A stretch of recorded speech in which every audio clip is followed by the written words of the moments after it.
Hi, I'm Raymar Rosales at alam nyo ba na ang isa sa pinakamaruming bagay sa bahay nyo ay maaaring ang gamit mo araw-araw kapag nagluluto? Yes, pag-uusapan natin ang cutting board.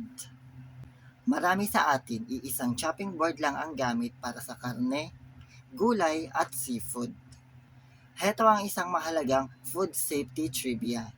Hinding-hindi mo dapat pinagsasama ang hiwaan ng hilaw na karne at ng mga pagkaing ready to eat tulad ng prutas at gulay. Bakit? Dahil sa tinatawag nating cross-contamination.